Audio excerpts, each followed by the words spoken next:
जगज्जननी करुणामयी माँ श्रीमा परम प्रभु श्री अरविंद को मोर शतकोटी प्रणाम कृतज्ञता।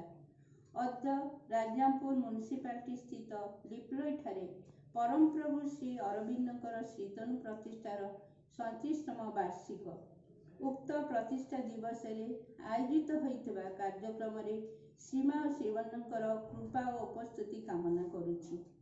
आज को प्राय 36 वर्ष पूर्वे 1984 मसीहा एप्रिल 18 तारिख केवल श्रीमा श्री अरविंद पूर्णयोगर अनुगामी पाई नुहे समग्र राजगांगपुर तथा आखपाख अंचल में बास करुवा जनसाधारण आनंद भरा एक अविस्मरणीय दिवस मन होता। परम प्रभुंकर श्रीतनु आगमन को सिमेंट नगरी वायुमंडल जनसमूह गछलता जीवजंतु स्वागत जनवाकू आनंदरे विभोर। आश्रमर मुख्यद्वार दुई पार्श्वे थिबा पुष्पित कृष्णचूड़ा गछ हसी हसी निजकू प्रभु पादपद्म समर्पण करने अपेक्षारत। आश्रमर मुख्यद्वार प्रभुंक श्रीतनु समाधि गृह दुई पार्श्वे अगणित भक्तवृंद हस्तरे पुष्प थाली धरी दंडायरत। समस्तकर मुखमंडल एक अपूर्व आनंदर झलक। आश्रम बगीचार फूलगुड़िक परम प्रभुंकर स्पर्श पाइबा जेमिति उंकी मागुछि से दृश्य वर्णना करने एते सहज नुहे। अद्य परम प्रभु श्री अरविंदर श्रीतनु प्रतिष्ठार 37तम वार्षिक आयोजित कार्यक्रम यूट्यूब जरिया प्रसारण करने निमंते सहयोग करुवा समस्त अपा भाई को मोर यथामान्य प्रणाम नमस्कार और स्नेहासी। आश्रुहास्यर समस्त दर्शक और श्रोता मंडली तथा प्रत्यक्ष परोक्ष भाव सहयोग करुवा अपा भाई को मोर हृदय भार अभिनंदन और कृतज्ञता ज्ञापन करुछि। विशेष रूपे ध्यान प्रार्थना पठन करुवा अपा VN आशालता, दुर्गास्तोत्र पठन करुवा शशिरेखा अपा, माँ पुस्तक पठन करुवा मोनालिसा अपा, मातृवंदन करुवा नमिता अपा एवं आदि कार्यक्रम विशेष आकर्षण तथा वक्ता रूपे आम समस्तंकर सुपरिचित श्रद्धेय प्रिय भवेश भाई विषय परम प्रभुंक रचित ए जुगर महाकाव्य Savitri book 3 canto 2 A vast surrender was his only strength. एक असीम समर्पण ही जोगीवरों पक्षे एकमात्र सामर्थ्य होई रहिला। समस्त को पुनि थरे हृदय भरा अभिनंदन कृतज्ञता ज्ञापन करे एवं दिव्य जननी और परम प्रभु के निकट में आध्यात्मिक अग्रगति पाई कामना करुछि। दिव्य जननी जय हो। वंदे मातरम।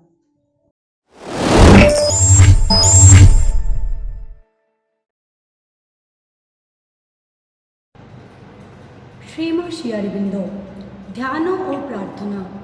अगस्त 27, 1914।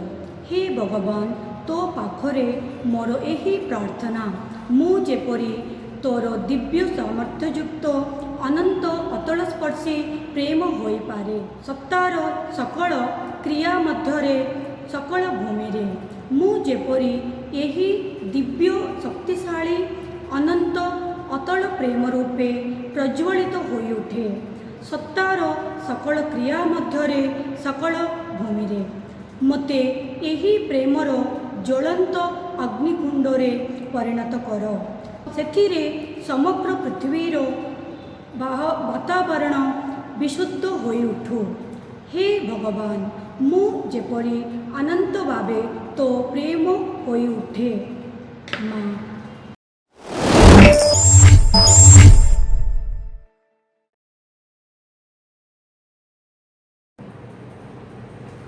करुणामय माँ परम प्रभु श्री अरविंद। दुर्गा स्तोत्र।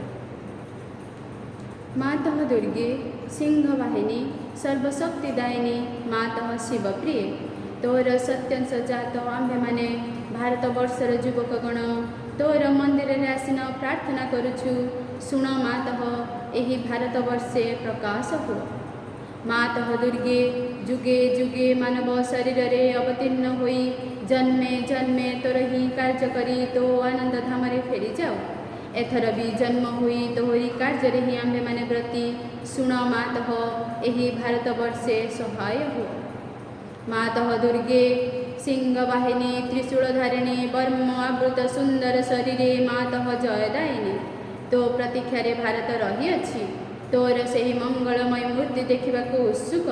ଶୁଣ ମାତଃ ଏହି ଭାରତବର୍ଷେ ଆବିର୍ଭୂତ ହୁଅ, ପ୍ରକାଶ ହୁଅ। ମାତଃ ଦୁର୍ଗେ ବଳଦାୟିନୀ ପ୍ରେମଦାୟିନୀ ଜ୍ଞାନଦାୟିନୀ ଶକ୍ତି ସ୍ୱରୂପିଣୀ ଭୀମେ ସୌମ୍ୟ ରୌଦ୍ରରୂପିଣୀ ଜୀବନ ସଂଗ୍ରାମେ ଭାରତ ସଂଗ୍ରାମେ ତୋର ପ୍ରେରିତ ଯୋଦ୍ଧା ଆମ୍ଭେମାନେ। ଦିଅ ମା ପ୍ରାଣେ ମନେ ଅସୁରର ଶକ୍ତି ଅସୁରର ଉଦ୍ୟମ। ଦିଅ ମା ହୃଦୟରେ ବୁଦ୍ଧିରେ ଦେବଚରିତ୍ର ଦେବଜ୍ଞାନ। ମାତଃ ଦୁର୍ଗେ ଜଗତଶ୍ରେଷ୍ଠ ଭାରତ ଜାତି ନିବିଡ଼ ତିମିରରେ ଆଚ୍ଛନ୍ନ ଥିଲା। ତୁହି ମାତଃ ଗଗନ ପ୍ରାନ୍ତରେ ଅଳ୍ପ ଅଳ୍ପ ଉଦୟ ହେଉଛୁ। ତୋର ସ୍ୱର୍ଗୀୟ ଶରୀରର ତିମିର ବିନାଶିନୀ ଆଭାରେ ଉଷାର ପ୍ରକାଶ ହେଲା। ଆଲୋକ ବିସ୍ତାର କର ମାତଃ ତିମିର ବିନାଶ କର। ମାତଃ ଦୁର୍ଗେ ଶ୍ୟାମଳା ସର୍ବସୌନ୍ଦର୍ଯ୍ୟ ଅଳଙ୍କୃତା ଜ୍ଞାନ ପ୍ରେମ ଶକ୍ତିର ଆଧାର ଭାରତଭୂମି ତୋର ବିଭୂତି ଆଜି ପର୍ଯ୍ୟନ୍ତ ଶକ୍ତି ସଂହରଣରେ ଆତ୍ମଗୋପନ କରିଥିଲା। ଆଗତ ସେହି ଯୁଗ ଆଗତ ସେହି ଦିନ ଯେତେବେଳେ ସମଗ୍ର ବିଶ୍ୱର ଭାର ସ୍କନ୍ଦରେ ବହନ କରି ଭାରତ ଜନନୀ ଉଠୁଅଛି। ଆସ ମାତଃ ପ୍ରକାଶ ହୁଅ। ମାତଃ ଦୁର୍ଗେ ତୋର ସନ୍ତାନ ଆମ୍ଭେମାନେ। ତୋ ପ୍ରସାଦରେ ତୋ ପ୍ରଭାବରେ ମହତ୍ କାର୍ଯ୍ୟ ମହତ୍ ଭାବର ଉପଯୁକ୍ତ ହେଉ। ହେ ମାତଃ ବିନାଶ କର କ୍ଷୁଦ୍ରତା ବିନାଶ କର ସ୍ୱାର୍ଥ ବିନାଶ କର ଭୟ।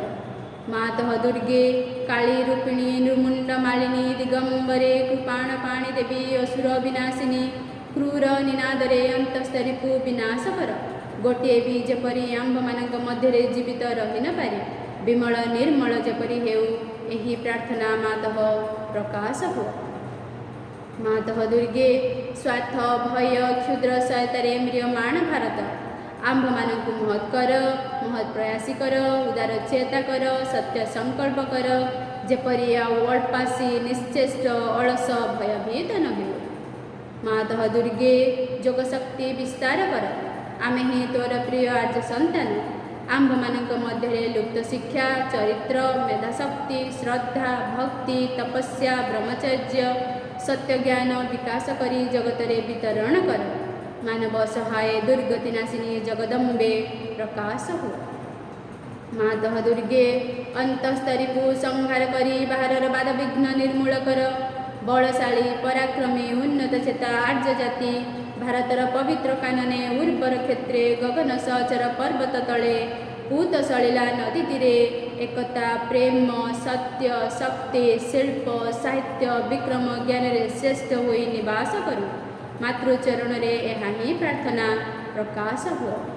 ମାତଃ ଦୁର୍ଗେ ଆମ୍ଭମାନଙ୍କ ମଧ୍ୟରେ ଯୋଗ ବଳରେ ପ୍ରବେଶ କର। ଆମ୍ଭେମାନେ ହୋଇ ଉଠିବୁ ତୋର ଯନ୍ତ୍ର ଅଶୁଭ ବିନାଶୀ ତର ବାରି ଅଜ୍ଞାନ ତିମିର ବିନାଶୀ ପ୍ରଦୀପ। ଭାରତର ଯୁବକଗଣଙ୍କର ଏହି ବାସନା ପୂର୍ଣ୍ଣ କର। ଯନ୍ତ୍ରୀ ହୋଇ ଯନ୍ତ୍ର ଚଳାଅ ଅଶୁଭ ହନ୍ତ୍ରୀ ହୋଇ ତର ବାରି ଘୁରାଅ। ଜ୍ଞାନ ଦୀପ୍ତି ପ୍ରକାଶିନୀ ହୋଇ ପ୍ରଦୀପ ଧର ପ୍ରକାଶ ହୁଅ। ମାତଃ ଦୁର୍ଗେ ତୋତେ ପାଇଲେ ଆଉ ବିସର୍ଜନ କରିବୁ ନାହିଁ। ଶ୍ରଦ୍ଧା ଭକ୍ତି ପ୍ରେମର ଡୋରରେ ବାନ୍ଧି ରଖିବୁ। ଆସ ମାତଃ ଆମ୍ଭମାନଙ୍କ ମନ ପ୍ରାଣ ଶରୀରରେ ପ୍ରକାଶ ହୁଅ। ବୀରମାର୍ଗ ପ୍ରଦର୍ଶିନୀ ଆସ ଆଉ ବିସର୍ଜନ କରିବୁ ନାହିଁ। ଆମ୍ଭମାନଙ୍କ ସମଗ୍ର ଜୀବନ ହେଉ ନିରବଚ୍ଛିନ୍ନ ଦୁର୍ଗା ପୂଜା। ଆମ୍ଭମାନଙ୍କ ସକଳ କାର୍ଯ୍ୟ ଅବିରତ ପବିତ୍ର ପ୍ରେମମୟ ଶକ୍ତିମୟ ମାତୃସେବା ବ୍ରତ ହେଉ। ଏହା ହିଁ ପ୍ରାର୍ଥନା ମାତଃ ଭାରତରେ ଆବିର୍ଭୂତ ହୁଅ ପ୍ରକାଶ ହୁଅ। ମା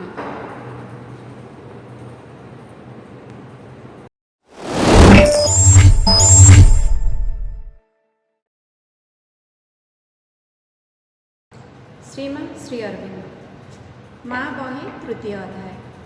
ଯଦି ଜୀବନ ପଥରେ ସକଳ ଭୟ ସଙ୍କଟ ଏବଂ ସର୍ବନାଶ ବିରୋଧରେ କବଚାବୃତ ହୋଇ ଚାଲିବାକୁ ଚାହଁ ତେବେ କେବଳ ଦୁଇଟି ଜିନିଷ ପ୍ରୟୋଜନ। ସେ ଦୁଇଟି ସର୍ବଦା ଏକ ସଙ୍ଗେ ରହେ।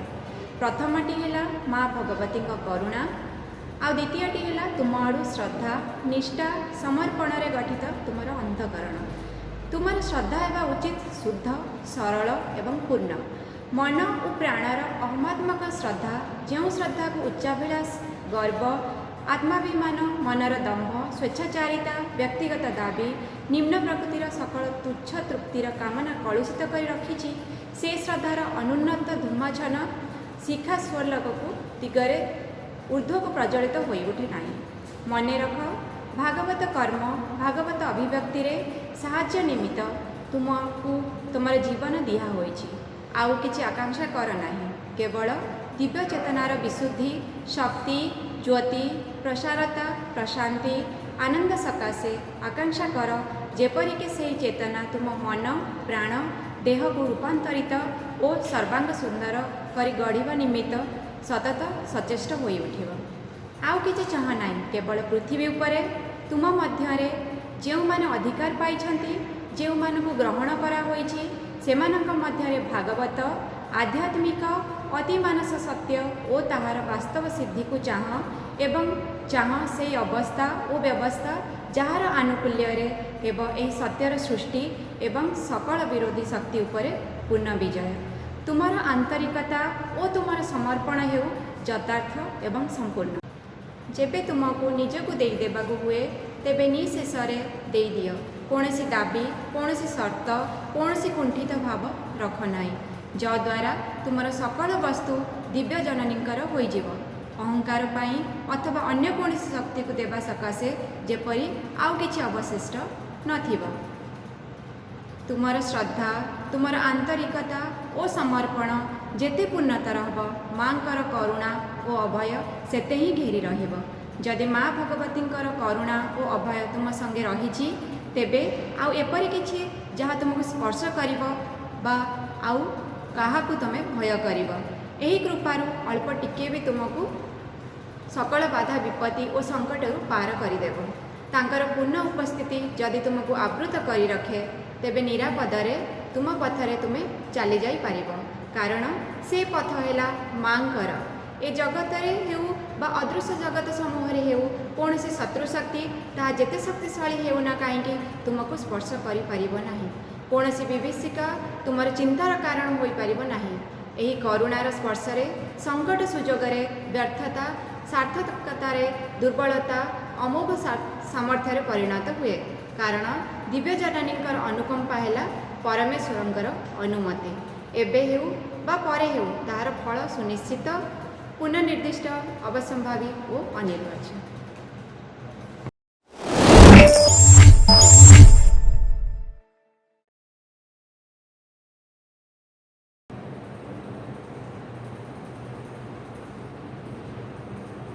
ହେବି ମୁଁ ଘାସ ଫୁଲ ମା ତୁମ ପାଇଁ, ହେବି ମୁଁ ଘାସ ଫୁଲ ମା ତୁମ ପାଇଁ, ସେବିବାକୁ ତୁମ ପଦ ମୋ ଜୀବନ ଦେଇ, ହେବି ମୁଁ ଘାସ ଫୁଲ ମା ତୁମ ପାଇଁ, ସେବିବାକୁ ତୁମ ପଦ ମୋ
ହେବି ମୁଁ ଘାସ ଫୁଲ ମା ତୁମ ପାଇଁ ହେବି ମୁଁ ଘାସ ଫୁଲ ମା ତୁମ ପାଇଁ ହେବି ମୁଁ ଘାସ ଫୁଲ ମା ତୁମ ପାଇଁ।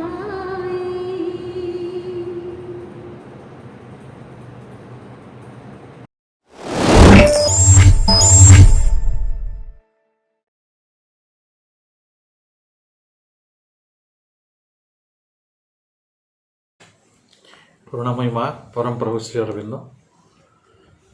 ଶ୍ରୀ ଅରବିନ୍ଦଙ୍କର ଶ୍ରୀତନୁ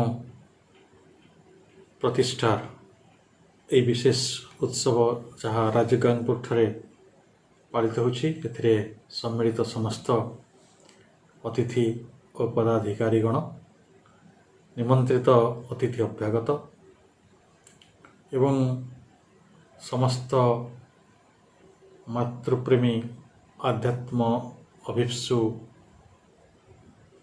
ବ୍ୟକ୍ତି ସମୂହ ଏବଂ ଏହି କାର୍ଯ୍ୟକ୍ରମରେ ଅଂଶଗ୍ରହଣ କରୁଥିବା ଆମର ଶିକ୍ଷକ ଶିକ୍ଷୟିତ୍ରୀ ଏବଂ ବିଦ୍ୟାର୍ଥୀମାନେ ସମସ୍ତଙ୍କୁ ଆଜି ଦିବସର ବିଶେଷ ମୁହୂର୍ତ୍ତରେ ହୃଦୟରୁ ଅଭିନନ୍ଦନ ଜଣାଉଛି। କିଛି ଦିନ ପୂର୍ବେ ଯେତେବେଳେ ଶ୍ରଦ୍ଧେୟ ତାପସ ଭାଇ ମୋ ସହିତ କଥା ହେଇଥିଲେ, ଆମେ କେତେ ଭାବିଥିଲେ ଯେ ଏଇଟା ପୁଣି ଆମେ ସମସ୍ତେ ପରସ୍ପରକୁ ସାକ୍ଷାତ ପୂର୍ବକ ଆମେ ସମସ୍ତେ ସମସ୍ତଙ୍କର ଉପସ୍ଥିତିରେ ଏହି ଉତ୍ସବକୁ ପାଳନ କରିବା, କିନ୍ତୁ ପରିସ୍ଥିତି ପୁଣି କେତେ ଶୀଘ୍ର ବଦଳିଗଲା। ସେଇ କଥାକୁ ଶ୍ରୀ ଅରବିନ୍ଦ ତାଙ୍କ ମହାନ କାବ୍ୟ ସାବିତ୍ରୀରେ ଲେଖୁଛନ୍ତି, but when are human power and human love. ଏଠି ମଣିଷର ଯେଉଁ ଶକ୍ତି ରହିଛି, ମଣିଷର ଯେଉଁ ପ୍ରେମ ରହିଛି, ତାର ସାମର୍ଥ୍ୟ ସେଇଟା ସବୁବେଳେ ବଡ଼ ବ୍ୟର୍ଥତା ଭିତରକୁ ଚାଲିଯିବ। କିନ୍ତୁ ଗୋଟେ ଉତ୍ତର ରହିଛି, କେଉଁ ପରିସ୍ଥିତିରେ ମନୁଷ୍ୟର ଶକ୍ତି ଏବଂ ମନୁଷ୍ୟର ପ୍ରେମ ବ୍ୟର୍ଥ ହେବ ନାହିଁ, ସେହି ସମ୍ପର୍କରେ ଯେତେବେଳେ ଆମେ ଆଲୋଚନା କରିବାକୁ ବାହାରିଛନ୍ତି, ସେତେବେଳେ ତାପସ ଭାଇ ଯେଉଁ ବିଷୟଟି ନିର୍ଦ୍ଦିଷ୍ଟ କରିଥିଲେ, ସେ ବିଷୟଟିର ଶିରୋନାମା ଏଭଳି ଥିଲା, a vast surrender was his only strength. ଗୋଟିଏ ଅସୀମ ସମର୍ପଣ ହିଁ ହିଜ୍ କହିଲେ ଯୋଗୀବର ଅଶ୍ୱପତିଙ୍କର ଏକମାତ୍ର ସାମର୍ଥ୍ୟ। ତାହେଲେ ଆମର ପ୍ରେମ ଏକ ସାମର୍ଥ୍ୟ ନୁହେଁ, ଆମର ଶକ୍ତି ଏକ ସାମର୍ଥ୍ୟ ନୁହେଁ, କିନ୍ତୁ ଆମର ସମର୍ପଣ ଏକ ସାମର୍ଥ୍ୟ। এই କଥାର ଯେତେବେଳେ ପ୍ରସଙ୍ଗକୁ ଆମେ ଯିବା, ସାବିତ୍ରୀର ବୁକ୍ 2 ର କ୍ୟାଣ୍ଟୋ 2ରେ এই ଧାଡ଼ିଟି ସନ୍ନିବିଷ୍ଟ ଅଛି, the book of the divine mother. ଆଉ କ୍ୟାଣ୍ଟୋ 2 ହେଲା ଆମ ସମସ୍ତଙ୍କର ପ୍ରିୟ, ସମସ୍ତଙ୍କର ପ୍ରିୟ। ଆମେ ସବୁ ପରିପ୍ରେକ୍ଷୀରେ ଏଡୋରେସନ୍ ଅଫ୍ ଦ ଡିଭାଇନ୍ ମଦରକୁ ଗାନ କରୁଛନ୍ତି।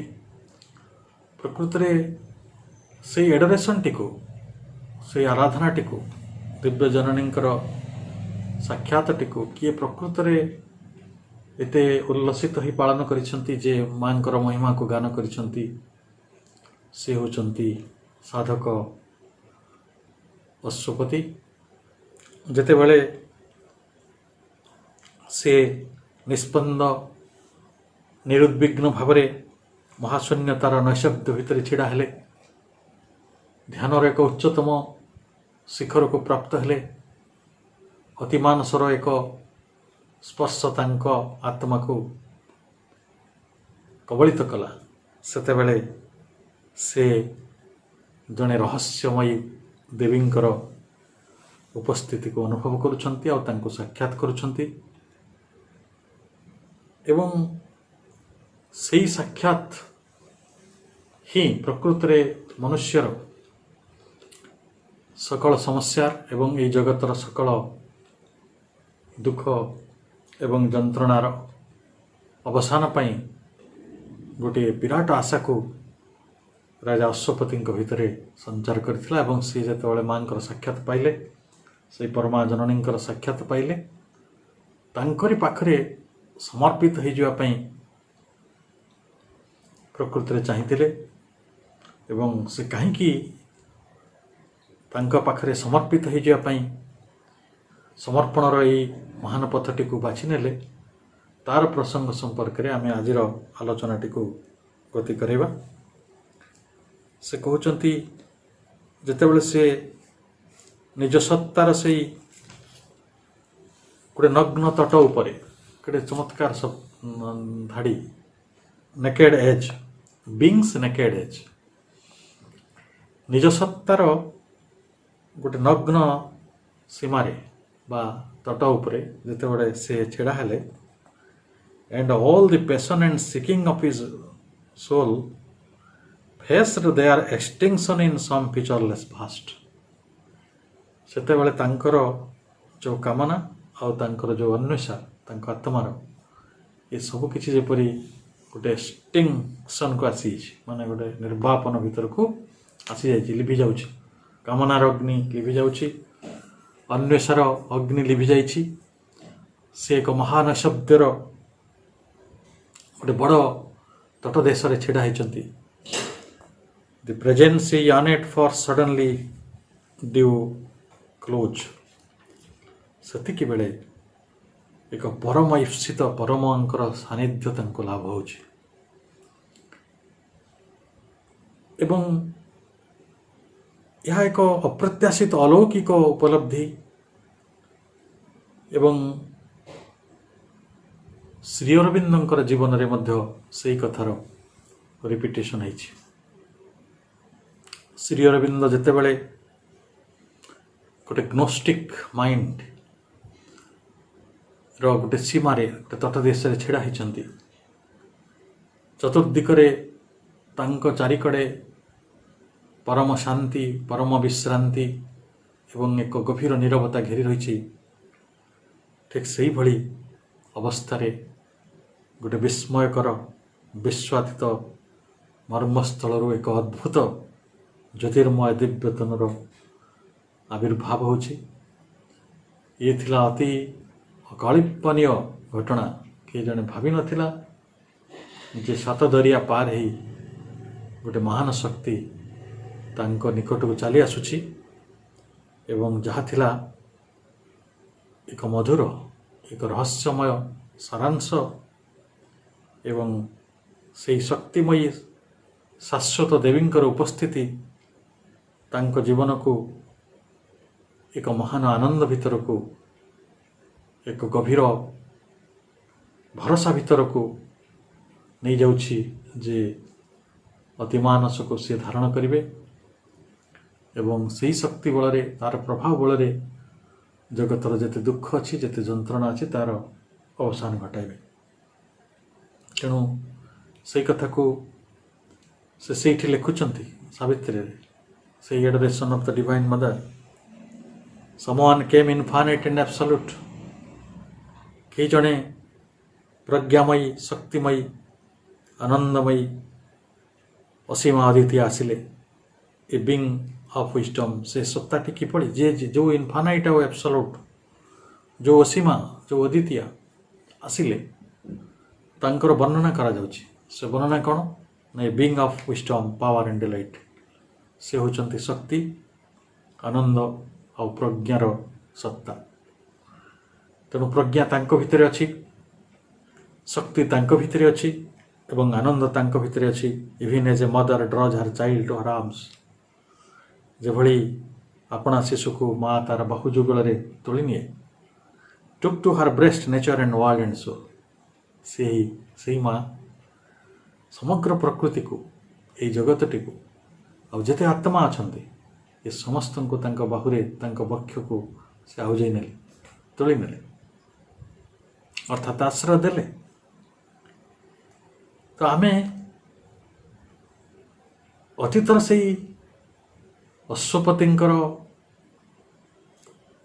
गोटे साधना सम्भूत महान देवी श्रीदेवींकर जो आलोचना करुछु जदि आजिर परिप्रेक्षी देखा आम पाखरे भी से माँ अच्छा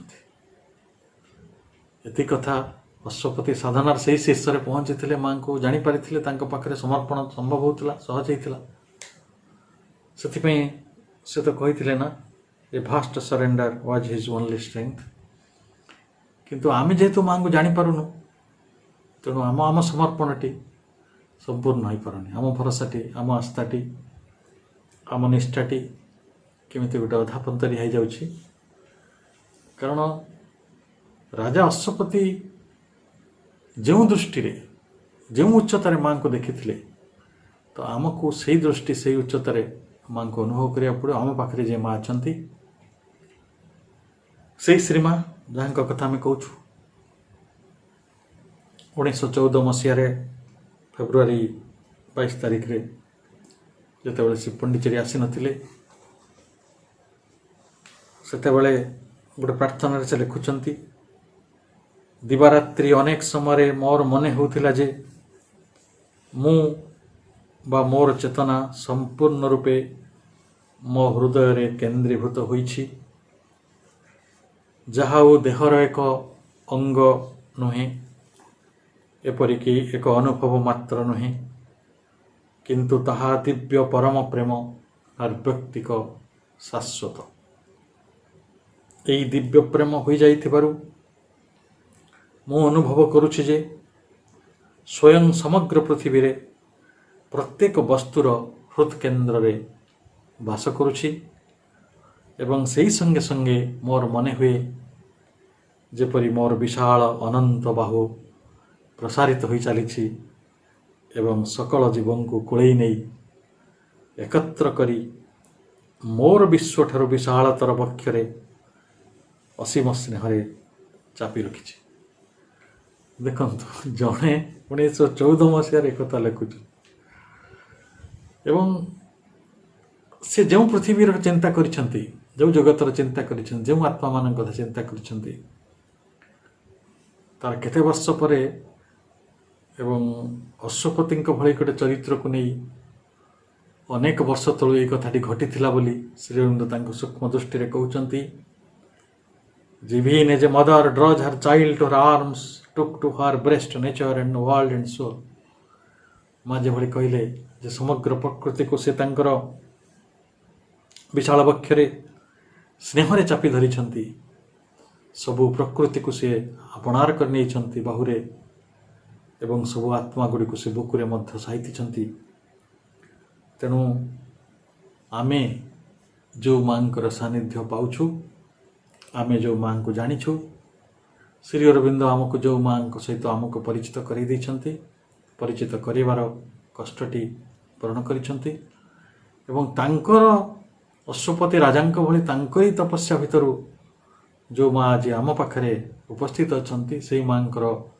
वर्णना जदि आम करवा से होचंती सत्य आनंद स्वरूपिणी आम कहूँ ना चैतन्यमयी तो से आनंदमयी करुणामयी तो से करुणामयी से चिन्मयी से आनंदमयी सत्यमयी से सुरेश्वरी एवं सर्वज्ञता सर्वसिद्धिप्रदा महादेवी दर्शन आमको भी प्राप्त होती जहाँ श्रीविंद कही being of wisdom power and light delight से सत्ता ताहले जीवन यात्रा यहीटा हूँ गोटे विरल मुहूर्त जिते आम माँ को दर्शन पाऊ माँ विषय जापर माँ सहित आमर साक्षात हुए सहित आमर निबिड़ता बढ़े सहित आमर प्रेम हुए सहित आमर साक्षात्कार हुए साक्षात्कार तो सब फिजिकाल हेनी अनेक सूक्ष्म स्तर में हुए एवं से भली विरल मुहूर्त आम समस्त जीवन को आसी आम करुणार माँ को आम जानी जदि जानिले तो वर्तमान कथाटी उठुची जे आम कौन कले माँ पाखे माँ को आम कौन मागिबा कि माँ आमको कौन देवे बोली अपेक्षा करवा कि प्रकृत में आम जीवन टाक बुझिकी आम पाखे सबकिछि ପାଇଁ समर्पित ହେଇଯିବା तांकर ହେଇଯିବା तांक ଯନ୍ତ୍ର ହେଇଯିବା ଯେଭଳି ଅଶ୍ୱପତି କରିଥିଲେ। ତ ସେଇ ହେଉଛି ପ୍ରଶ୍ନ ଆଉ ତାହା ହିଁ ଆଜିର ଆଲୋଚନାର ବଡ଼ ଦିଗ। ତାହେଲେ ସେଇ ମାଙ୍କ ସମ୍ପର୍କରେ କୁହାଯାଉଛି for one was they are supreme behind the God। କାରଣ ପରମେଶ୍ୱରୀ ପ୍ରଭୁଙ୍କ ପଶ୍ଚାତରେ ସବୁବେଳେ ରହି ଆସିଛନ୍ତି। ନହେଲେ ସେ ପରମେଶ୍ୱରୀ କେମିତି ହେବେ? ପରମେଶ୍ୱରଙ୍କ ସାଙ୍ଗରେ ଯିଏ ଥାନ୍ତି ସେ ତ ପରମେଶ୍ୱରୀ। ଏ ମଦର ମାଇଟ୍ ବ୍ରୁଡେଡ୍ ଓପନ୍ ଦ ୱାର୍ଲଡ। ବ୍ରୁଡ୍ ଶବ୍ଦଟା ହେଲା ଧ୍ୟାନସ୍ଥ ହେବା। ଧ୍ୟାନସ୍ଥ କେତେବେଳେ ହୁଅନ୍ତି? ଆପଣ ଦେଖିବେ ଚଢ଼େଇ ମାନେ ଯେତେବେଳେ ତାଙ୍କ ଅଣ୍ଡା ଉପରେ ବସିଥାନ୍ତି ସେଇଟାକୁ କୁହାଯାଏ ଏକ୍ଜାକ୍ଟ ହେଉଛି ବ୍ରୁଡ଼ିଂ। ସେମାନେ ଧ୍ୟାନସ୍ଥ ହେଇକି ବସିଥାନ୍ତି, ତାଙ୍କୁ ଭୋକ ଶୋଷ ବି ଲାଗେ ନାହିଁ, ତାଙ୍କ ନିଜ ଶରୀର ଚର୍ଚ୍ଚା କରିବାକୁ ତାଙ୍କ ଇଚ୍ଛା ନଥାଏ। ତେଣୁ ସେଇ ଯେଉଁ ମହାଶକ୍ତିମୟୀ ପରମା ଜନନୀ ସେ କାହା ଉପରେ ବ୍ରୁଡ୍ କରୁଥିଲେ? ଏଇ ଓପନ୍ ଦ ୱାର୍ଲଡ, ଏ ଜଗତ ଉପରେ ସେ ଧ୍ୟାନମଗ୍ନ ଥିଲେ। ଆଉ ତାଙ୍କର ପକ୍ଷ ବିସ୍ତାର କରି ସତେ ଯେପରି ତାଙ୍କର ଆଶିଷ ବିସ୍ତାର କରି ତାଙ୍କର କରୁଣା ବିସ୍ତାର କରିକି ସେ ଜଗତ ଉପରେ ରହିଥିଲେ ଧ୍ୟାନମଗ୍ନ ହେଇକି। ସେ କାହାର ମା? ଆମେ ଯେମିତି ଦେଖୁଛୁ ଜଗତରେ ଗୋଟେ ଗଛର ମା, ଗୋଟେ ଚଢ଼େଇ ଆଉ ଗୋଟେ ଚଢ଼େଇର ମା, ଗୋଟେ କୁକୁର ଆଉ ଗୋଟେ କୁକୁରର ମା, ଗୋଟେ ଗାଈ ଗୋଟେ ବଳଦର ମା, କି ଗୋଟେ ମଣିଷ ଗୋଟେ ମଣିଷର ମା, ଗୋଟେ ବାଘ ଗୋଟେ ବାଘର ମା। ସେଇ ମା କି ନା ଆହୁରି ଆମ୍ବା ସୁରେଶ୍ୱରୀ କହିଲେ ସେ ସୁରେଶ୍ୱରୀ ହେଉଛନ୍ତି the mother of all godheads and all strength. ସବୁ ଦିବ୍ୟତ୍ୱର ଏବଂ ସବୁ ସାମର୍ଥ୍ୟର ସେ ହେଉଛନ୍ତି ମା। ତେଣୁ ଏ ଜଗତରେ ଯେତେ ଶକ୍ତିର ପ୍ରବାହ ରହିଛି, এই ଜଗତରେ ଦିବ୍ୟତ୍ୱ କହିଲେ ଆମେ ଯାହା ବୁଝୁ ତାର ସେ ମା, ମାନେ ଅର୍ଥାତ୍ ଗୁଣ ଗୁଡ଼ିକୁ ମଧ୍ୟ ସେ ଜନ୍ମ ଦେଇଛନ୍ତି। ଗୁଣଟା କ'ଣ? ଗୋଟେ କ୍ୱାଲିଟି, ଗୋଟେ ସାମର୍ଥ୍ୟ, ଗୋଟେ ଫ୍ୟାକଲ୍ଟି। ଆପଣଙ୍କର ସେ ହେଉଛନ୍ତି ଦର୍ଶନେନ୍ଦ୍ରିୟର ମା, ସେ ହେଲେ ଜ୍ଞାନେନ୍ଦ୍ରିୟର ମା, ସେ କର୍ମେନ୍ଦ୍ରିୟ ଗୁଡ଼ିକର ମା। ତେଣୁ ଶକ୍ତିକୁ ପରିଚାଳନା କରିବା ପାଇଁ ତାଙ୍କର ଯାହା ସାମର୍ଥ୍ୟ ରହିଛି ସେସବୁ ହେଉଛନ୍ତି ତାର ମା। ଏବଂ ସେ କ'ଣ କରନ୍ତି? ତାଙ୍କର ମୂଳ କାମ କ'ଣ? ଆମ ମା କ'ଣ କରନ୍ତି ନା ଆମକୁ ଶୋଇ ଦିଅନ୍ତି, ଆମକୁ ଖୁଆଇ ଦିଅନ୍ତି, ଆମକୁ ରୋଗ ଅସୁବିଧାରେ ପଡ଼ିଲେ ଆମକୁ ସାହାଯ୍ୟ କରନ୍ତି। କିନ୍ତୁ ଏଇ ମା କ'ଣ କରନ୍ତି? ଏଇ ମା ସେଇ କାମ କରନ୍ତି ଆମ ମା ଭିତରେ ଥାଇକି, କିନ୍ତୁ ଆଉ ଗୋଟେ ବଡ଼ କାମ କରନ୍ତି। ହୁ ମିଡ଼ିଆଟ୍ରିକ୍ସ ବାଇଣ୍ଡସ୍ ଆର୍ଥ ଦ ସୁପ୍ରିମ୍। ଭଗବାନଙ୍କ ସହିତ ଆଉ ଏଇ ଜଗତକୁ ସେ ମଧ୍ୟସ୍ଥତା କରିକି, ମିଡ଼ିଆଟ୍ରିକ୍ସ ତା ମଝିରେ ସେ ମଧ୍ୟସ୍ଥତା କରିକି ସଂଯୁକ୍ତ କରିଦିଅନ୍ତି। ତାହେଲେ ଏଇ ଜଗତ କିଭଳି ଦିବ୍ୟ ହେବ, ଏ ଜଗତ କିଭଳି ଆନନ୍ଦମୟ ହେବ, ଏଇ ଜଗତ କିଭଳି ଭାବରେ ଦିବ୍ୟ ପଥରେ ଚାଲିବ, ସେଇ କଥାଟିକୁ ଯିଏ ଚିନ୍ତା କରିଛନ୍ତି, କାରଣ ସେ broods over the world, open the world କୁହାଯାଉଛି। ତାହେଲେ ସେଇ ମା ଏଇ କାମଟି କରନ୍ତି। ତାହେଲେ ଆମକୁ ବୁଝିବାକୁ ପଡ଼ିବ ଦିବ୍ୟଙ୍କ ସହିତ, ପରମଙ୍କ ସହିତ ବା ଈଶ୍ୱରଙ୍କ ସହିତ ଆମକୁ ଯିଏ ଯୋଡ଼ି ଦିଅନ୍ତି, ସେଇ ପଥରେ ଆମକୁ ଯିଏ ଚଲେଇ ନିଅନ୍ତି, ଏଇ ଜଗତକୁ ପରମେଶ୍ୱରଙ୍କ ସହିତ ଯିଏ ମଧ୍ୟସ୍ଥତା କରି ଯୋଡ଼ି ଦେଇଛନ୍ତି, ସେ ହେଉଛନ୍ତି ମା। ଅର୍ଥାତ୍ ଯେଉଁ ଶକ୍ତିର କଥା କୁହାଯାଉଛି ସେଇଟା ହେଉଛି ଆଦ୍ୟା ଶକ୍ତି, ସୃଷ୍ଟିକାରିଣୀ ଶକ୍ତି, ଅତିମାନସ ଶକ୍ତି, ବିଜ୍ଞାନର ଶକ୍ତି। ତ ସେଇ ଶକ୍ତିଟି କିଭଳି ନା ସେ ବିଶ୍ୱ ଆୟୁ, ବିଶ୍ୱର ଆୟୁ ସ୍ୱରୂପ ଉପନିଷଦ ଏଇଭଳି ବର୍ଣ୍ଣନା କରିଛନ୍ତି। ଏଇ ବିଶ୍ୱର ଆୟୁ ମାନେ ଟାଇମ୍, ମାନେ ସେ ସମୟକୁ ଜନ୍ମ ଦେଇଛନ୍ତି। ସେ ଗୋଟେ ମଞ୍ଜିକୁ କି ଗୋଟେ ଅଣ୍ଡାକୁ କି ଗୋଟେ ଜୀବନକୁ ଜନ୍ମ ଦେଇନାହାନ୍ତି, ସେ ସମୟକୁ ଜନ୍ମ ଦେଇଛନ୍ତି। ସେ କାରଣ ସେ ବିଶ୍ୱ, ସେ ଜୀବନକୁ ଜନ୍ମ ଦେଇଛନ୍ତି, ସେ ବିଶ୍ୱ ଜୀବନ ଉପନିଷଦ ଏଇଭଳି ବର୍ଣ୍ଣନା କରିଛି।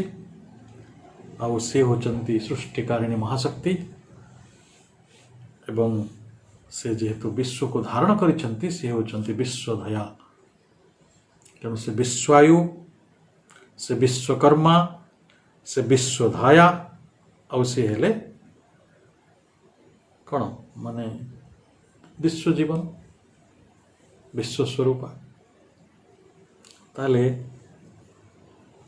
एई जो मांकर आमे सानिध्य पाउछु ताले आपण वर्तमान का पाखरे समर्पण करिवे कौन कहीकि समर्पण करिवे सी जहाँ चाहते आम से समर्पण करवा कि आम जहाँ चाहूँ से समर्पण कर समस्या तो बुझीगला से जगत मध्यस्थता करिछंती से समय को जन्म दौरान से सृष्टिकारिणी महाशक्ति से विश्व को धारण करुछंती से विश्वरूपा ताले एई भली जो विराट मातांकर सानिध्य आमको मिलुछि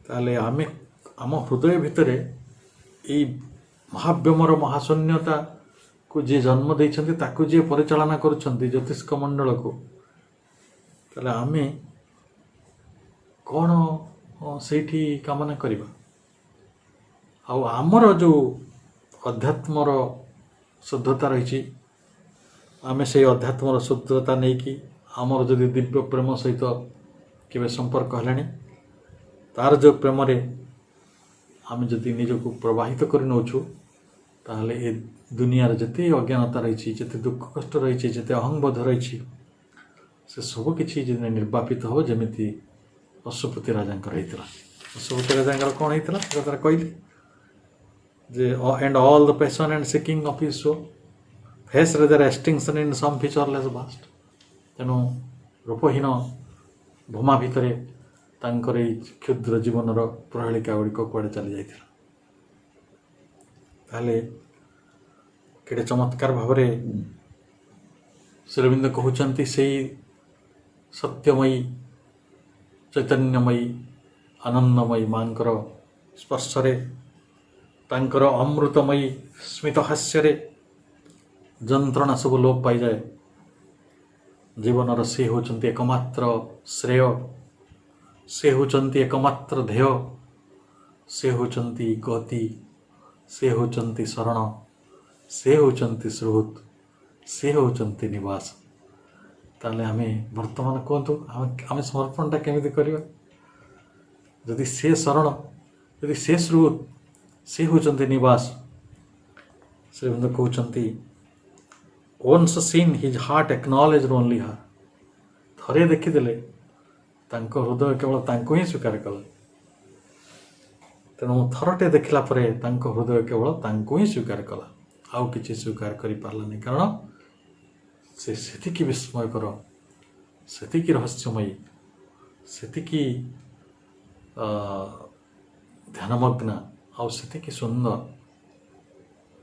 यही गोटे शक्तिशालिनी यही गोटे अपूर्वा जहाँकर वर्णना माँ बही श्री अरविंद तांकर चतुर्थ षष्ठ अध्याय करुछंती जो तांकर व्यक्ति स्वरूपर कथा महाकाली महासरस्वती कथा सब कहते सेगुड़ी को जिते आपण पढ़े से अनिर्वचनीय शक्ति को थरे देखले आपण हृदय जदि स्वीकार करूनी ताले सेटा आखि हृदय किंतु अश्वपति से साक्षात्कार पर से ही केवल माँ को स्वीकार करते एवं श्री अरविंद को स्वीकार करते तेणु आमे मध्य श्री अरविंद एवं अश्वपति पदांक अनुसरण करी तांको स्वीकार कर नेवार समय आसी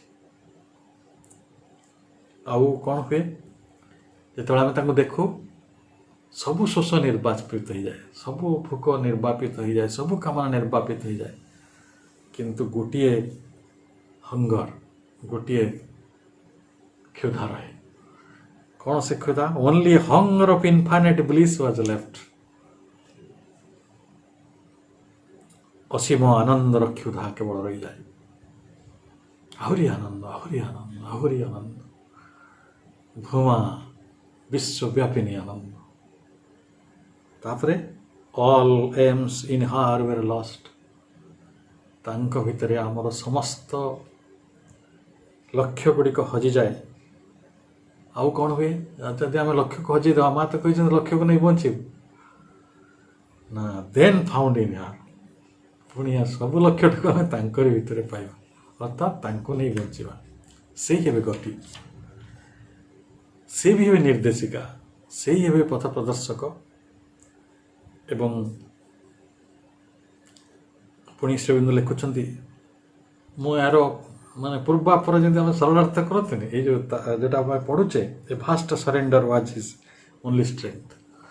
तेणु कौ परिस्थिति अश्वपति राजा ये चिंता कले जे समर्पण भिन्न आउ किसी रास्ता ही ना से केवल एकमात्र गति आम देखिले आउ कौन बाकी अच्छी आनंद को छाड़देले परमानंद को छाड़देले इनफानाइट ब्लिस को छाड़देले जदि आमर किसी लक्ष्य ना बा गति ना भोक ना ताले आम तांको छाड़ी आउ कौटी पाइबा आउ तो कौटी मिल यार ना आउ सही भोक तो कई मेंटे पारे। All he had done was to prepare a field. तेणु एपर्यंत से जहाँ तपस्या करुले सबू थिला गोटे क्षेत्र प्रस्तुति his small beginnings asked for a mighty and.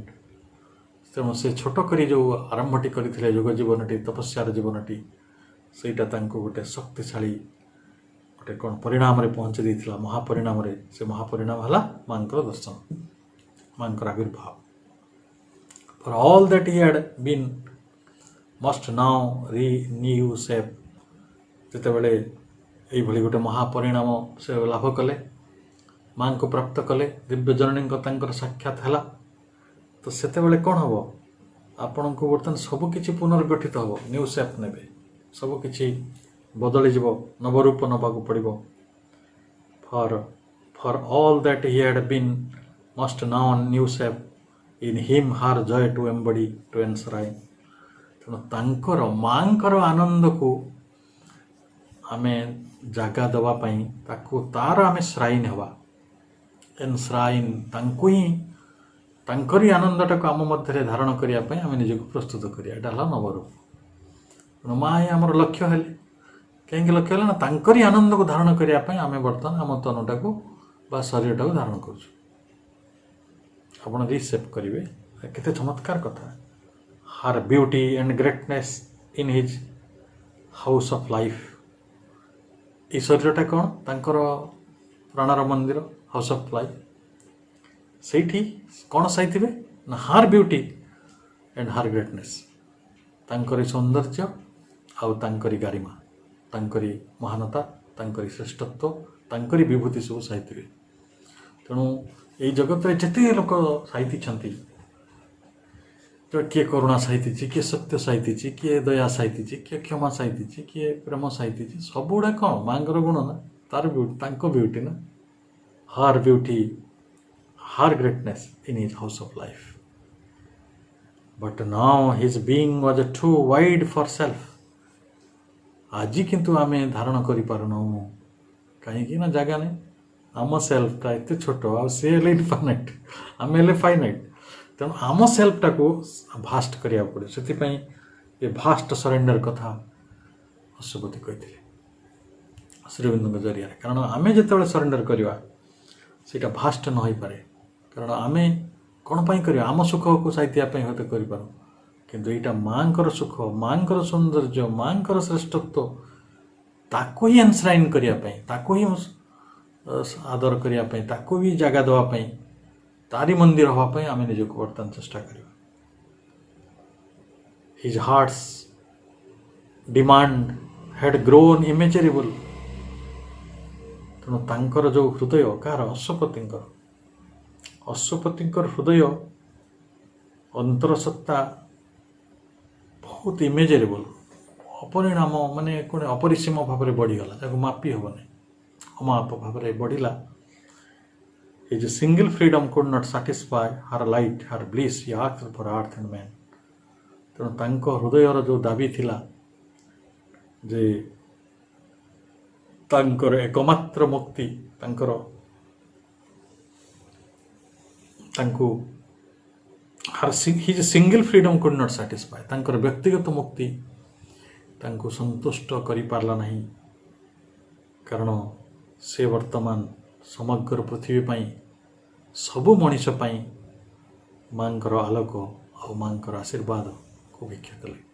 से परमा होछंती आलोकर माँ से अदिति होछंती आनंदर माँ से परमानंद को से मागिले पृथ्वी और मनीष पाई किछि ब्लिस किछि आशीर्वाद किछि आनंद ଏବଂ ଶ୍ରୀ ଅରବିନ୍ଦ ଯେତେବେଳେ ତାଙ୍କ ନିଜ ସମ୍ପର୍କରେ କହୁଥିଲେ ଅନ୍ ହିମସେଲ୍ଫ, ଆମେ ସେଇ ନୋଟ୍ରେ ପଢ଼ୁ ତାଙ୍କ ଜୀବନ ସମ୍ପର୍କରେ ସେ କହୁଛନ୍ତି ଯେ ମୋ ନିଜ ସକାଶେ ଅତି ମାନସ ଲାଭ କରିବା ମୋର ଉଦ୍ଦେଶ୍ୟ ନୁହେଁ।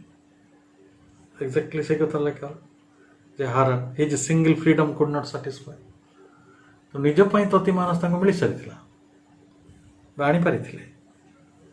ମୁଁ ମୋ ନିଜ ପାଇଁ କିଛି ମଧ୍ୟ କରୁନାହିଁ, କାରଣ ମୋ ନିଜର କୌଣସି ବ୍ୟକ୍ତିଗତ ପ୍ରୟୋଜନ ନାହିଁ। ଏପରିକି ମୁକ୍ତି, ମୋକ୍ଷ ଅବା ଅତିମାନସ ରୂପାନ୍ତର ପାଇଁ ମଧ୍ୟ ନୁହେଁ। ମୁଁ ଯଦି ଅତିମାନସର ସନ୍ଧାନ କରୁଥାଏ ତେବେ ଏହାର କାରଣ ହେଉଛି ପୃଥିବୀ ଚେତନା ପାଇଁ ଏହା କରିବାକୁ ହେବ। ଯଦି ମୋ ମଧ୍ୟରେ ହୋଇନାହିଁ ତେବେ ଅନ୍ୟ କାହା ମଧ୍ୟରେ ହୋଇପାରିବ ନାହିଁ। ଦେଖନ୍ତୁ ଯେ କେତେ ବଡ଼ ଆଧାର ସେ ଥିଲେ। ବେଶ ଯାହା କହନ୍ତି, ମୋ ଅତିମାନସୀକରଣ କେବଳ ପୃଥିବୀ ଚେତନା ନିମନ୍ତେ ଅତିମାନସର ଦ୍ୱାର ଖୋଲିବା ପାଇଁ ଚାବିକାଠି ମାତ୍ର। ତାହେଲେ ସେ କହୁଥିଲେ ଯେ ସାଧନାର ସେଇ ଉଚ୍ଚାଙ୍ଗତାକୁ, ସେଇ ଶିଖରକୁ ଅନ୍ୟ କେହି ସ୍ପର୍ଶ କରିପାରିବେ ନାହିଁ। ତାହେଲେ ଆମେ ଦେଖୁଛୁ her healing touch of love and truth and joy, ମାଙ୍କର ପ୍ରେମ, ସତ୍ୟ ଓ ଆନନ୍ଦର ଯେଉଁ ସ୍ପର୍ଶ, ହିଲିଂ ଟଚ୍, ଆରୋଗ୍ୟକାରିଣୀ ମହାଶକ୍ତି, ତାଙ୍କର ସେଇ ନିରାମୟ ସ୍ପର୍ଶ, ହିଲିଂ ଟଚ୍, ସେ କ'ଣ କରିପାରିବ ନା into the darkness of the suffering world, ସେ ହିଁ କେବଳ ଏହି ଅନ୍ଧକାର ପୂର୍ଣ୍ଣ ଜଗତର, ଏହି ବେଦନା କ୍ଲିଷ୍ଟ ଜଗତର, ଏହି ଯନ୍ତ୍ରଣା କ୍ଲିଷ୍ଟ ଜଗତର ଦୁଃଖଟିକୁ ଘୁଞ୍ଚେଇ ଦେଇପାରିବେ। ଆଉ his soul was freed and given to her alone. ତାପରେ କ'ଣ ହେଲା? ଅଶ୍ୱପତିଙ୍କର ଆତ୍ମା ମୁକ୍ତ ହେଲା, ଆଉ ସେଇ ମୁକ୍ତ ଆତ୍ମାକୁ ସେ ମାଙ୍କୁ ଦେଇଦେଲେ। କାରଣ ସିଏ କହିଥିଲେ ଯେ ଏଇ ମୁକ୍ତି ପର୍ଯ୍ୟନ୍ତ, ମାଙ୍କର ଆବିର୍ଭାବ ହେବା ପର୍ଯ୍ୟନ୍ତ ମୋର ତପସ୍ୟା ଜାରି ଥିଲା। ଅର୍ଥାତ୍ ଅଶ୍ୱପତି ନିଜକୁ ପ୍ରସ୍ତୁତ କଲେ। ଯେଉଁ କଥାଟି କୁହାଉଥିଲା, all he had done was to prepare a field. ନିଜକୁ ପ୍ରସ୍ତୁତ କଲା ପରେ ସେ ମାଙ୍କୁ ସେଟା ଅର୍ପଣ କଲେ। ଯେଭଳି ମା କହିଛନ୍ତି ଯେ ଜଣେ ଏକ ବ୍ୟକ୍ତିତ୍ୱ ନହେଲା ପର୍ଯ୍ୟନ୍ତ ନିଜକୁ ସମର୍ପଣ କରିବା ଭଳି ତା ପାଖରେ କ୍ଷମତା ନାହିଁ। ଯେଭଳି ଗୋଟେ ଫୁଲ ଫୁଟିଲେ ହିଁ ଆମେ ତାକୁ ମାଙ୍କ ପାଖକୁ ଆଣୁଛୁ, କଢ଼କୁ ଆଣୁନୁ, କି ଆହୁରି ଛୋଟିଆ ହେଇଥିଲେ ଆଣୁନୁ। ତେଣୁ ସମର୍ପଣର ଗୋଟେ ସରଳ ସୂତ୍ର ରହିଛି ଯେ ଆପଣ ନିଜକୁ ପ୍ରସ୍ତୁତ କରନ୍ତୁ, ନିଜକୁ ମୁକ୍ତ କରନ୍ତୁ, ଏବଂ ଆପଣ ଯାହା ଚାହାନ୍ତି ଏ ଜଗତ ପାଇଁ, ନିଜ ପାଇଁ ନୁହେଁ, ସମସ୍ତ ମଣିଷମାନଙ୍କ ପାଇଁ, ସବୁ ଆତ୍ମା ଗୁଡ଼ିକ ପାଇଁ, ତ ସେଇଟାକୁ ଆଣିକି ତାଙ୍କ ଚରଣରେ ଅର୍ପଣ କରନ୍ତୁ। ତେଣୁ ଆମେ his soul was freed and given to her alone, ତାଙ୍କ ଆତ୍ମା ଏବେ ମୁକ୍ତ ଆଉ ସମର୍ପିତ ତାଙ୍କରି ଚରଣେ। ତାହେଲେ ଯେତେବେଳେ ସେ ଆନନ୍ଦମୟୀ, ଚୈତନ୍ୟମୟୀ, ସତ୍ୟମୟୀ ପରମେଶ୍ୱରଙ୍କର ଦର୍ଶନ ପାଇଲେ, ତାଙ୍କ ସଂକଳ୍ପିତ କର୍ମ ଗୁଡ଼ିକରୁ ସେ ବର୍ତ୍ତମାନ ମୁକ୍ତ ହୋଇକି ସମର୍ପଣ ହିଁ କରିଦେଲେ। ଏବଂ ସେ ବୁଝିଲେ ସମର୍ପଣ ହିଁ ଆନନ୍ଦ।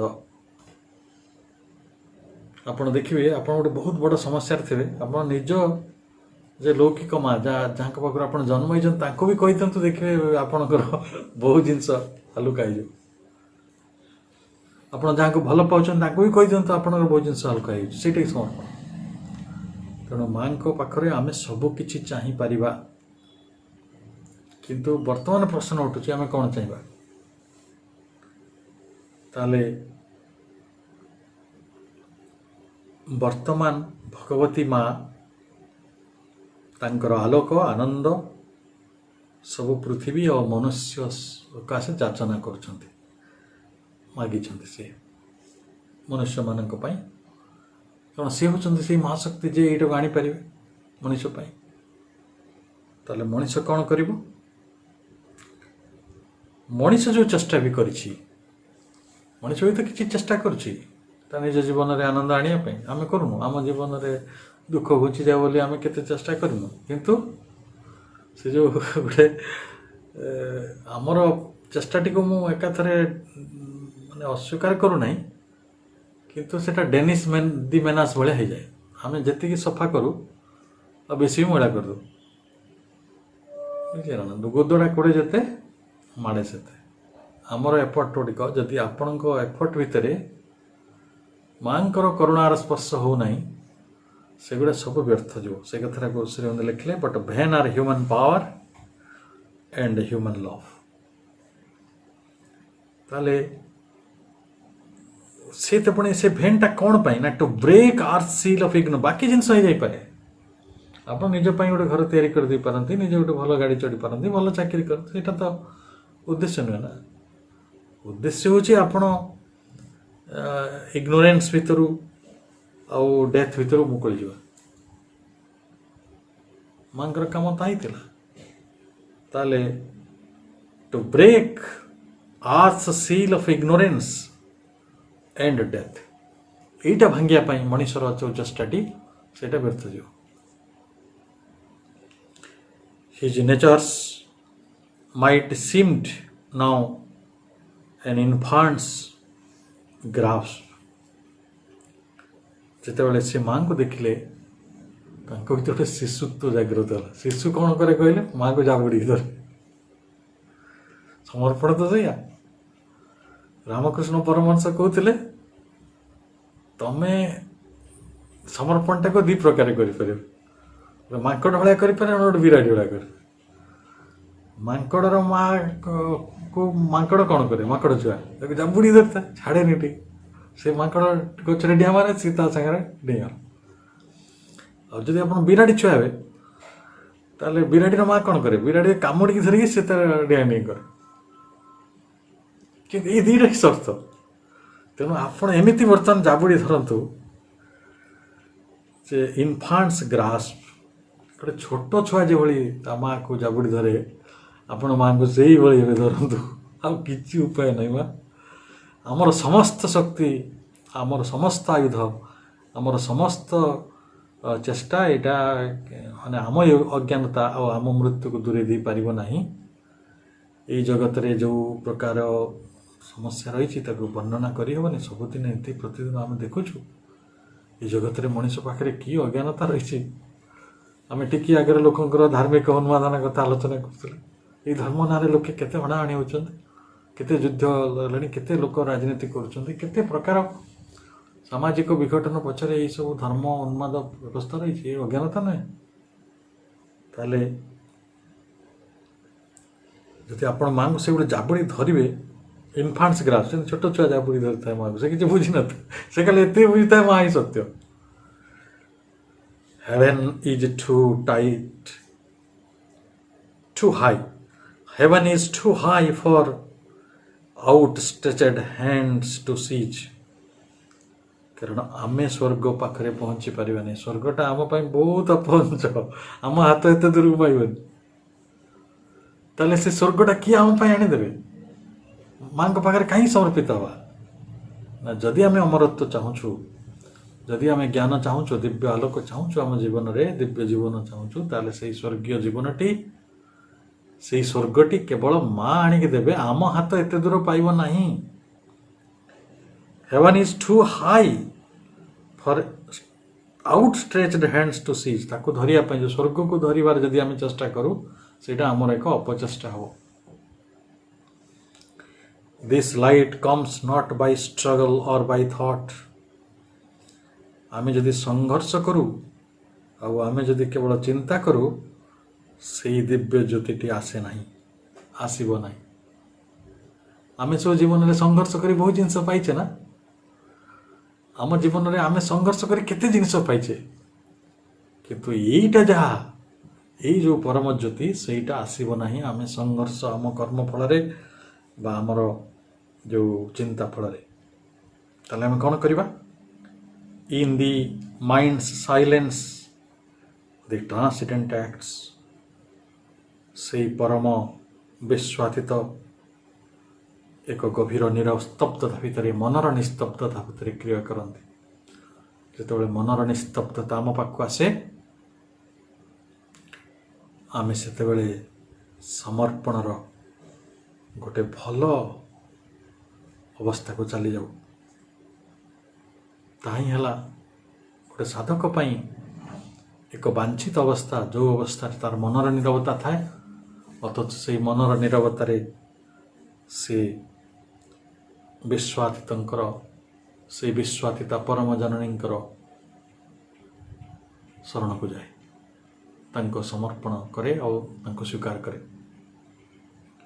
And the hushed heart hears the unuttered words।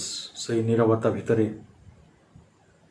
ନିସ୍ତବ୍ଧତା ଭିତରେ ଅନୁଚ୍ଚାରିତ ଦିବ୍ୟ ବାକ୍, ତାକୁ ହିଁ ମଣିଷ ଶୁଣିପାରେ। ଆପଣ କହିବେ କାହିଁ ମା ତ ମୋ ସାଙ୍ଗରେ କଥା ହେଉନାହାନ୍ତି। ଆଚ୍ଛା, ମା ତ କଥା ହେଉନାହାନ୍ତି, ଆମେ କେବେ ନୀରବ ହେଲେଣି କି? ତାଙ୍କ ଭାଷାଟି ହେଉଛି ନୀରବତା। ସାଇଲେନ୍ସ ଇଜ୍ ହାର୍ ଲାଙ୍ଗୁଏଜ୍। ତେଣୁ ଆମେ ନୀରବତାକୁ ଶୁଣିଲେଣି କି ଆମ ଆତ୍ମା ଭିତରେ? ଆମେ କାନରେ ତାଙ୍କୁ ଶୁଣିପାରିବାନି, ଆମ ନୀରବ ହୃଦୟ ଦେଇକି ତାଙ୍କୁ ଶୁଣିବା। ତେଣୁ ନୀରବ ହୃଦୟ ପାଖରେ ଆମେ ପହଞ୍ଚିଲେଣି କି ହସରାହଟ ଭିତରେ? ତାହେଲେ ଯେଉଁଦିନ ଆମେ ହୃଦୟର ସେଇ ନିସ୍ତବ୍ଧତା ନିକଟରେ ପହଞ୍ଚିଯିବା, ସେଦିନ ମାଙ୍କର ସେ ଅନୁଚ୍ଚାରିତ ଶବ୍ଦ ଗୁଡ଼ିକ ଆମ ପାଖରେ ଶୁଣାହେବ। ଯେମିତି ଅଶ୍ୱପତି ଶୁଣିଥିଲେ, ଯେମିତି ଶ୍ରୀବିନ୍ଦୁ ଶୁଣିଥିଲେ। ସେଦିନ ଗୋଟେ ଅସୀମ ସମର୍ପଣ ହିଁ ଆମର ସାମର୍ଥ୍ୟ ହେବ। ତାହେଲେ ଆମେ ଯେଉଁ ସମର୍ପଣ କରୁଛେ କୌଣସି ଇଗୋ ବେସ୍ର ସମର୍ଥନ ନୁହେଁ। ଆମର ଶକ୍ତି ବଢ଼ିଯିବ ବୋଲି ଆମେ ସେଟା କରୁନୁ। ଆମେ ଯେତେବେଳେ କହୁଛୁ ଭିକ୍ଟରି ଟୁ ଦ ଡିଭାଇନ୍ ମଦର, ଆମେ ସେତେବେଳେ ମାଙ୍କର ଜଣେ ଯୋଦ୍ଧା, ଜଣେ ଆଲୋକ ସେନା। ମାଙ୍କ ପାଇଁ ଆମେ କାମ କରୁଛୁ। ଯଦି ବି ଆମ ଜୀବନରେ ସଂଘର୍ଷ ଥାଏ, ସତ୍ୟ ପ୍ରତିଷ୍ଠା ପାଇଁ ଆମେ ବି କିଛି ଉଦ୍ୟମ କରୁଥାଉ, ତାହେଲେ ସେଇଟା ମାଙ୍କ ପାଇଁ କରୁଛୁ। ଯେତେ ପର୍ଯ୍ୟନ୍ତ ଆମେ ନିଜ ପାଇଁ କରୁଥିବା ସେଇଟା ସମର୍ପଣ ହେବ ନାହିଁ। ଯେଉଁଦିନ ମାଙ୍କ ପାଇଁ କରିବା ସେଇଟା ହେବ ଭାସ୍କରାୟଣ। ତେଣୁ ସମର୍ପଣର ଗୋଟେ ବଡ଼ ସୂତ୍ର ଆସେ ଯେତେବେଳେ ଜଣେ ମଣିଷ ମାଙ୍କୁ ଜାଣେ, ତାଙ୍କର ଶକ୍ତିକୁ ଜାଣେ, ତାଙ୍କର ସଂକଳ୍ପକୁ ଜାଣେ, ତାଙ୍କର କାର୍ଯ୍ୟକୁ ଜାଣେ, ତାଙ୍କର ଶକ୍ତିକୁ ଜାଣେ। ଏବଂ ଜାଣିବା ପରେ ନିଶ୍ଚିତ ଭାବରେ ଆମେ ଯେଉଁ ଭରସା କରିବା, ଯେଉଁ ଆସ୍ଥା ସ୍ଥାପନ କରିବା, ତ ସେଇଟା ଯଦି ଗୋଟେ ଶିଶୁ ସୁଲଭ ଆନ୍ତରିକ ଚାହିଁବାଟିଏ ହେଇଥାଏ, ତାହେଲେ ସେଇଟା ହିଁ ଆମକୁ ପ୍ରକୃତରେ ଏକ ଶକ୍ତିରେ ପରିଣତ କରିଦିଏ। ଏବଂ ଯେତେବେଳେ ସେଇ ମହାଶକ୍ତି ଆମ ଜୀବନର ସବୁ ରୁଦ୍ଧକକ୍ଷ ମଧ୍ୟକୁ ଅମୃତ ବାୟୁମଣ୍ଡଳ ବହନ କରି ଆଣୁଛନ୍ତି, ସେ ଆମରି ଏଇ ସସୀମ ଜୀବନ ଭିତରକୁ ଅସୀମ ଅନନ୍ତଙ୍କୁ ପରିପୂର୍ଣ୍ଣ କରିବାକୁ ଆସିଛନ୍ତି।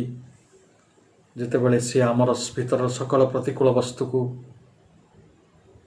ସେ ଦୂରେଇ ଦେଉଛନ୍ତି, ଯାହା ଗୁଡ଼ିକ ଆମକୁ ଭଗବାନଙ୍କ ଠାରୁ ଅଲଗା କରେ, ଭଗବାନଙ୍କ ଠାରୁ ଆମକୁ ଦୂରେଇ ନେଇଯାଏ, ଯାହା ଭଗବାନଙ୍କ ନିକଟତର କରେ ନାହିଁ, ସେଭଳି ଯେଉଁ ଅପୂର୍ଣ୍ଣ ବସ୍ତୁ ଆମ ଭିତରେ ରହିଛି, ଯେଉଁ ଅପୂର୍ଣ୍ଣତା ରହିଛି, ତାକୁ ସିଏ ଆମ ଭିତରୁ ଦୂର କରିଦିଅନ୍ତି। ତେଣୁ ସେ ତ ମେଡ଼ିଆଟ୍ରିକ୍ସ ଯେଉଁଟା ଆମେ ପଢ଼ୁଥିଲେ, ସେ ହେଉଛନ୍ତି ମଧ୍ୟସ୍ଥି ଭଗବାନଙ୍କ ସହିତ ଏଇ ଜଗତର। ତେଣୁ ଯେତେବେଳେ ତାଙ୍କରି ସାନ୍ନିଧ୍ୟରେ ଆମର ବ୍ୟକ୍ତିଗତ ଜୀବନର ଆଶା ଆକାଂକ୍ଷା ଗୁଡ଼ିକ, ଦ୍ୱନ୍ଦ୍ୱ, ସନ୍ଦେହ, ହତାଶା, ନିରାଶା ଗୁଡ଼ିକର ଅବସାନ ଘଟେ, ଯେତେବେଳେ ଆମେ ଆମର ଗଭୀରତମ ଅନ୍ତରରେ ତାଙ୍କ ଦାବିର ଆକୁଳ କ୍ରନ୍ଦନଟିକୁ ଶୁଣିପାରୁ। ସେ କାନ୍ଦୁନାହାନ୍ତି, କିନ୍ତୁ ସେ ଆକୁଳ ଭାବରେ ଚାହୁଁଛନ୍ତି ଆମର ମଙ୍ଗଳ ବିଧାନ। ଏ ମନୁଷ୍ୟକୁ ଦିବ୍ୟ ଜୀବନ ପ୍ରାପ୍ତ ହେଉ, ଏହି ପୃଥିବୀ ସ୍ୱର୍ଗ ହେଉ, ଏଇଠି ଅଜ୍ଞାନତାର ରାଜତ୍ୱ ନଥାଉ, ଏହା ବେଦନାର ଭୂମି ନ ହେଉ। ତାଙ୍କ ଭିତରେ ଏଥିପାଇଁ ଆକୁତି ଅଛି। କାରଣ ସେ ମା ନା, ସେ ଆମକୁ ଭଲ ପାଆନ୍ତି। କେଉଁ ମା ଚାହେଁନି ତା ପୁଅ, ତା ସନ୍ତାନ ବହୁତ ଉନ୍ନତି କରୁ, ଗୋଟେ ଶିଖରକୁ ସ୍ପର୍ଶ କରୁ, ଏବଂ ତାଙ୍କରି ହୃଦୟ, ତାଙ୍କରି ମନ, ତାଙ୍କରି ଶ୍ୱାସ ପ୍ରଶ୍ୱାସମୟ ଶରୀର ରୂପୀ ଘରେ, ପଞ୍ଜୁରୀ ଭିତରେ ଆମେ ରହିଛୁ। କଥାଟି ଆମେ ବୁଝିପାରୁନୁ। ଏବଂ ସେଇ ପଞ୍ଜରୀ ଭିତରେ ଥାଇକି ବି ତାଙ୍କରି ମା ଭଗବତୀଙ୍କର ସାନ୍ନିଧ୍ୟ ତାଙ୍କର ଶକ୍ତି ଆହରଣ କରିବା ପାଇଁ ଆମ ଭିତରେ ଅନେକ ଆସ୍ପୃହାର ଜନ୍ମ ହେଉ ଏବଂ ତାଙ୍କରି ନିରାମୟ ସ୍ପର୍ଶ ତାଙ୍କରି ଆନନ୍ଦ ତାଙ୍କରି ସତ୍ୟର ସ୍ପର୍ଶ ପାଇବା ପରେ ଏହି ଜଗତର ଅନ୍ଧକାର ଆଉ ତାର ଯେଉଁ ଅହଂ ପ୍ରଣୋଦିତ ଶକ୍ତି ଗୁଡ଼ିକର ବିଲୟ ପାଇଁ ଯଦି ଆମେ କାମ କରୁଛୁ, ତାଙ୍କୁ ହିଁ ଭରସାର ସହିତ ଜାବୁଡ଼ି ଧରିଛୁ, ତାଙ୍କୁ ହିଁ ସେନାପତି ମାନିଛୁ, ତାଙ୍କୁ ହିଁ ଆଲୋକବର୍ତ୍ତିକା ମାନିଛୁ, ତାଙ୍କୁ ହିଁ ପଥ ପ୍ରଦର୍ଶିକା ମାନିଛୁ, ତାଙ୍କୁ ହିଁ ଜୀବନର ନିର୍ଦ୍ଦେଶିକା ମାନିଛୁ ଏବଂ ସେ ହେଉଛନ୍ତି ଜୀବନର ସଦ୍ବସ୍ତୁ, ସେ ହେଉଛନ୍ତି ମୂଳଧନ, ସେ ହେଉଛନ୍ତି ସାରାଂଶ, ସେ ହେଉଛନ୍ତି ଆମ ସତ୍ତାର ଅଦ୍ୱିତୀୟା ମାନେ କ'ଣ ଯେ ଅଦ୍ୱିତୀୟା ସେ ହେଉଛନ୍ତି ଆଶ୍ରୟ, ଯାହାଙ୍କ ବିନା ଆଶ୍ରୟରେ ଆମ ସତ୍ତାଟି କ୍ଷଣ ମାତ୍ର ରହି ନପାରେ। ତାହେଲେ ତାଙ୍କ ପ୍ରତି ଆମର ସମର୍ପଣଟି ସମ୍ପୂର୍ଣ୍ଣ ହେବ ଆଉ ନିଷ୍ଠାପୂର୍ଣ୍ଣ ହେବ, ଆନ୍ତରିକ ହେବ। ତେଣୁ ସେ କରୁଣାମୟୀ ଭଗବତୀ ମାଙ୍କର ଚରଣାବିନ୍ଦରେ ଆଜିର ଏହି ପ୍ରୟାସଟିକୁ ସମର୍ପଣ କରି ସମଗ୍ର ଜଗତର ଆନନ୍ଦ ପାଇଁ ମାଙ୍କ ନିକଟରେ ପୁଣି ଥରେ ପ୍ରାର୍ଥନା ପୂର୍ବକ ଆମେ ଆଜିର ଆଲୋଚନାକୁ ଏଠି ରଖିବା। ଆମ ସମର୍ପଣ ତାଙ୍କ ନିକଟରେ ସମ୍ପୂର୍ଣ୍ଣ ହେଉ, ଆମର ସମର୍ପଣ ତାଙ୍କ ନିକଟରେ ବୃହତ୍ ହୋଇ ଉଠୁ ଏବଂ ଆମର ସମର୍ପଣ ତାଙ୍କ ନିକଟରେ ପୂର୍ଣ୍ଣାଙ୍ଗ ହେଉ। ଏଇଭଳି ଏକ ପ୍ରାର୍ଥନା ସହିତ ଆଜିର ବାଣୀକୁ ଏଠି ବିରାମ ଦେବା। ସମସ୍ତଙ୍କୁ ଅନେକ ଅନେକ शुभेच्छा, अभिनंदन, धन्यवाद, वंदे मातरम।